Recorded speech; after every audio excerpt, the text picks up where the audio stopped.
Minasan konnichiwa, James to moshimasu. O genki desu ka? For those who don't know, that was Japanese for hello everyone, my name is James. How are you all doing? How are you all doing? Yay! So, interesting trivia. The highest concentration of Japanese speakers outside of Japan are single 27-year-olds living in their childhood bedrooms. But no, I do have business level Japanese, a qualification you can get with no speaking test and no writing test, because even the Japanese don't expect that of their foreigners. But I did spend the last 2 years living and working out in Gifu, Japan, in 3 Japanese kindergartens, so hoikuen. And I really felt that during my time in Japan, I really touched the kids' heart, made an impact on their lives. They used to have a nickname for me that I thought really captured my sort of individuality, personality, all the late nights and early mornings I put into their lesson plans. They used to call me Eigo no Sensei, which directly translates to English teacher. It's touching, I know. But seriously, Japanese children are evil. If you've ever seen The Grudge, it's an accurate representation. So you know, sort of, it's hard to imagine when you sort of think of all the sort of politeness and rigours of Japanese society. Not the kids. Sort of think of playground fights in the UK, lots of pushing, shoving and crying. Not Japan. Full on straight to the jaw punches and drop kicks from halfway across the classroom. I used to just stand there in awe while these 3 to 6-year-olds just took each other apart. Like a responsible adult. I did perhaps take it a bit too far sometimes when I find myself instigating it on the slow days. Just sort of... But yeah, sort of culture differences were very interesting. On a number of occasions I was asked to sort of describe the differences between the UK and Japan. A great example, so on a number of occasions I was asked to explain the difference between New Year's in the UK, the differences as in Japan. So New Year's in Japan is a great event. Everyone gets dressed in traditional dress, does their first shrine visit of the year, called Hatsumode, eats traditional food, sort of red bean soup, kagami mochi. They get sort of monetary gifts from their grandparents and parents. Now try to imagine me teaching a bunch of 5-year-olds what New Year's is like in the UK. We get really drunk, count backwards from 10, and mumble the words to a song that nobody really knows the words to, apart from that one Scottish person that inevitably turns up. Sort of tattoos as well. Tattoos, there's a big taboo around tattoos in Japan.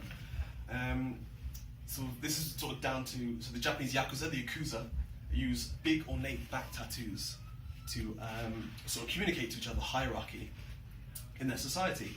And as a result, you can no longer go into an onsen, a Japanese hot spring, with tattoos.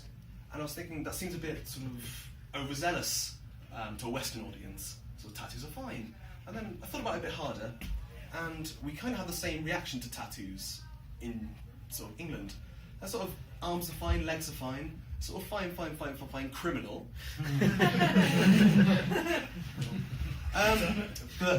But yeah, sort of my time sort of out in Japan has had really positive impacts on my life. One, I now bow everywhere I go, 6 months after leaving. Sort of in the shoe shop, bow, crossing the road, bow. It really is. My mum thinks it's hilarious.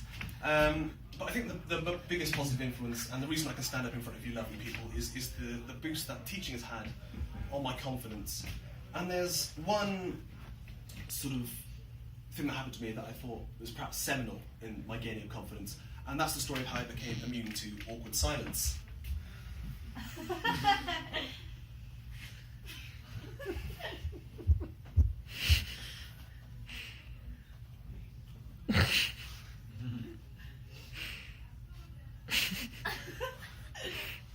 Oh, it's a lovely sound. Everyone loves that sound.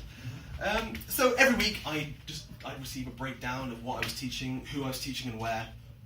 And then one week rolls around and I get something that I don't recognise at all. And I asked the head teacher about it, and what I can glean from my limited Japanese is some parents are coming round to watch one of my lessons. And I'm like, okay, great, I can do that. And so the day finally rolls around, I ask about it a couple more times, I don't get any deal answers, and I'm sitting eating lunch with these kids, and the homeroom teacher turns to me and asks, so, what are you doing your speech on today? I'm sorry, what? Turns out I had to give a speech to every parent of every child in that kindergarten and the Board of Education sort of an hour-long speech with no preparation and in Japanese. And I'm now shitting myself because I have got nothing prepared. I'm desperately trying to come up with anything. I remember I have some pictures of my hometown in my bag. I grab that out and it rolls around and parents are arriving. They call me up in front of these parents and I start my speech. I start fumbling through, hi, I'm James, I'm from Cheltenham, I'm 27 years old, and here's where I know that Cheltenham's a really inappropriate place to talk about because we're famous for horse racing, gambling and GCHQ. And sort of, it's starting to go well. I can feel my confidence rising, my Japanese is being understood. And after about 5 minutes, I run out of anything remotely interesting to say. And I'm just stuck there in silence. And it's lovely. I'm desperately trying to get another thing, and I get a brainwave. I can teach one of my kindergarten lessons to this room of 150 adults. So I try some movement-based games and quickly learn that no one is budging. I grab out some flashcards that I have. It's a circle, it's a square, it's a dog. It goes woof. It's over in a minute. And sort of, my ears are burning. I feel sick. I ask, does anybody have any questions for the third time in a row? Nothing. And nobody is going to save me. And finally, in my desperation, it ends with me a cappella singing, heads, shoulders, knees and toes, and making them dance along, which was simultaneously the most embarrassing moment and yet biggest power move of my entire life. And if you don't mind, I'm going to replicate that with you now. So everybody, Head, shoulders, knees and toes, knees and toes. Head, shoulders, knees and toes, knees and toes, and eyes and ears and mouth and nose. Head, shoulders, knees and toes, knees and toes. Woo! Any questions? Hey!